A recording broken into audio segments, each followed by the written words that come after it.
Hey, I'm Sven Masterson, one of the co-founders and principal mentors on Mentoring Men. And in this video, I want to talk to you about things that make marriage suck and that make marriage break and make marriage not work, and why you might be deeply unhappy in your marriage. Specifically, if you're in a sexless marriage, if you're in a marriage that is facing separation or divorce, or if you're in a marriage where a woman has told you she loves you, but she's not in love with you, or that she needs space. All of these have something in common. And behind all of them, you typically find a man who is compromising, a man who is hiding. And what is he compromising and hiding? He's compromising and hiding his deepest and truest desires. And because he's done that, he's not trustable. And when you're not trustable, you're not lustable. A woman can't be attracted to you because you're not true. Now, that might deeply offend somebody because especially a lot of men in these relationships tend to think of themselves as high virtue, high character, very principled people. But their secret truth, and the one they usually don't see, is that they're not living with integrity. Because to live with integrity would be to own their desire. But they're scared to do that. Because to be true to that desire might require that they end the relationship. And for men in this spot, they see it generally somehow as more virtuous to hang on to a relationship that doesn't serve themselves or their spouse, and in doing so compromise self. And this is a pitfall a lot of people fall into. It's especially common with people who are from a religious faith. Now, I'm not saying that disparagingly or critically of people of faith. It's that people who oftentimes learn faith learn some lopsided and really powerless and ineffective views, theological views about marriage and what marriage means, that essentially hogtie and cripple them in both marriage and in life. Now, what does that show up like? How does this look? Well, let's just say you're a man who, to be honest about your desires, looks like saying, you know what? I want to be in a deeply connected, passionate, intimate marriage. One that includes sexual intimacy, one that includes emotional connection, one that includes liking each other, spending time with each other, enjoying being together. Not one where I'm roommates. Not one where it feels like all I do is go to work every day. Not one where I feel like an Uber driver at a cash machine who's just a roommate. I don't want that. I want those other things. But to honestly embrace that, I have to actually face the music that I want this deeply passionate, intimate, connected relationship, but I have this roommate kind of relationship where I pay the bills, I act as security and an Uber driver, and I don't have any of the things I want. And when I have those two things, I keep choosing the thing I don't want. And I'm doing that because I'm afraid not to. I'm afraid of the consequences of just owning what I want. Now, here's the paradox of this. When a man keeps compromising the things he wants for what he doesn't want, he's actually doing that in a way that erodes his sense of self. It erodes his self-respect. It erodes his virtue. It erodes his character. And it erodes his integrity, because integrity is being the same thing outside that you are inside. And when you have something inside that you want, but you deny it on the outside, you're not living with integrity and you're not trustable. And the paradox here is, if you're not trustable to a woman, you're not lustable. A woman cannot trust a man who is out of integrity, who's not trustworthy.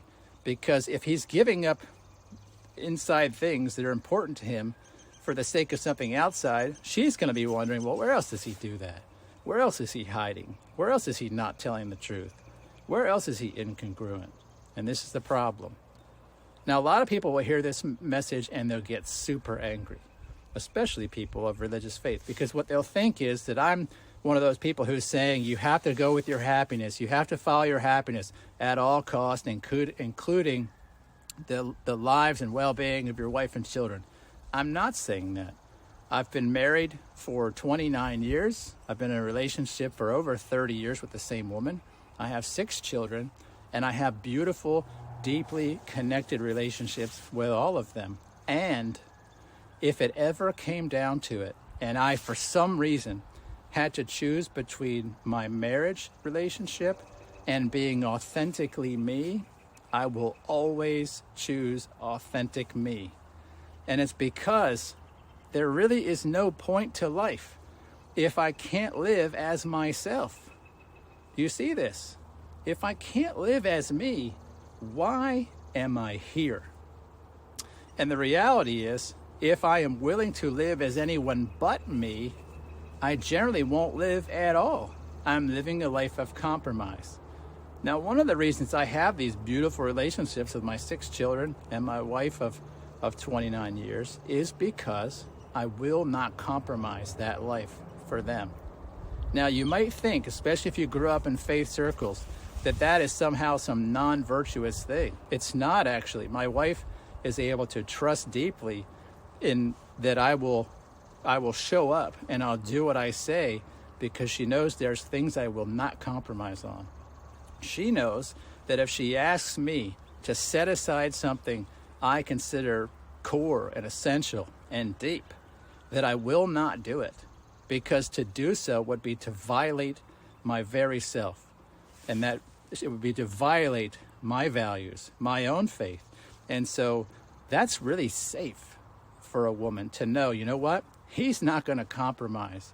That means when he's out on a business trip and nobody's around and nobody's looking, and he says, hey, I value monogamy, and he has an opportunity not to be in a scandalous opportunity or position, that he's going to go with his values because he's trustable that way, because he will not move from those values, no matter how expedient, no matter what the short-term reward.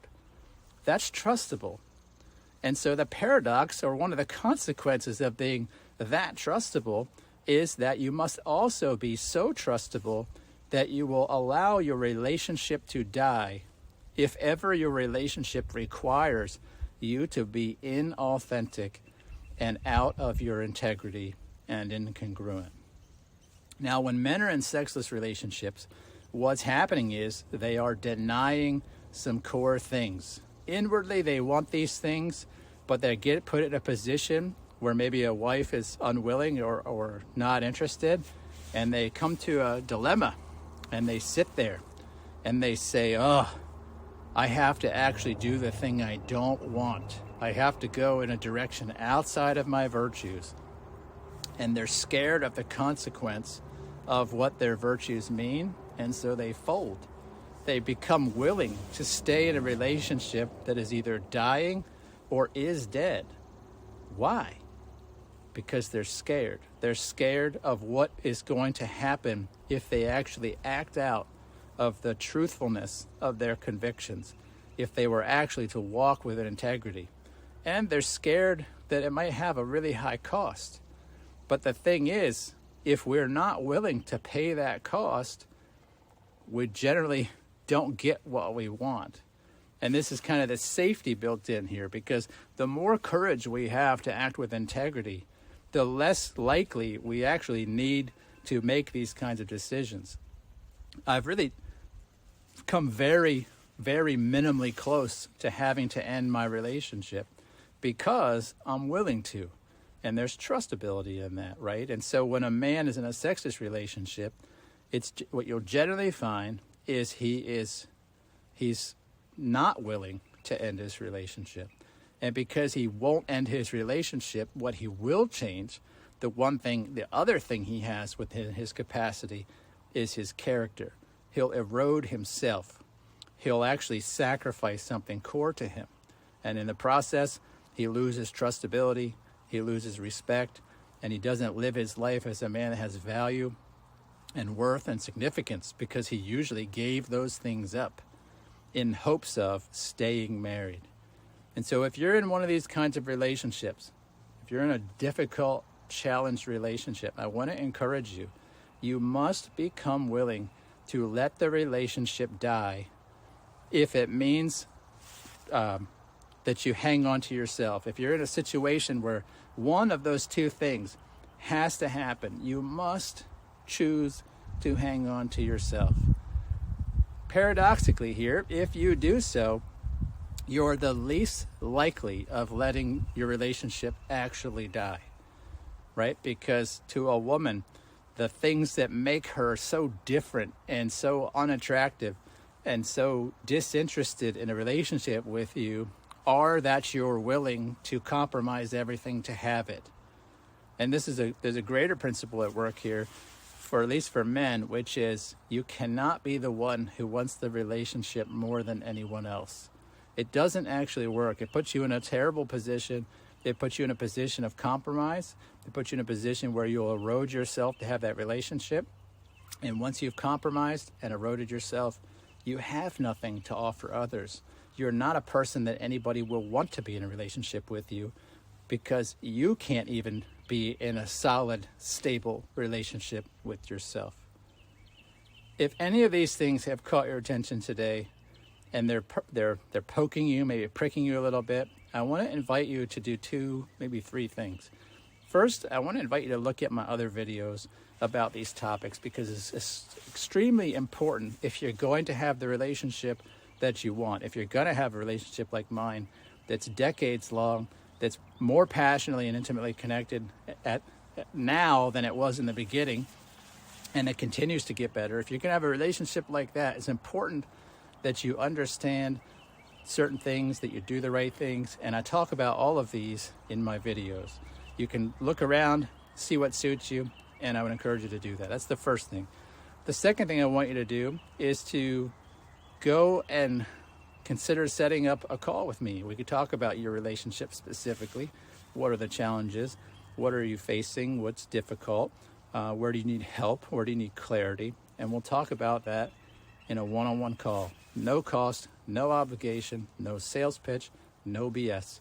Just a consultation where we talk about your life and we help you get a little bit more clarity about what to do next. You can find that link below on my video here in the description, or just about on all of our videos. You'll find the same link. You can set that up, fill out that form. It takes about 7 to 8 minutes to provide all the information, and then we have what we need in order to schedule that call.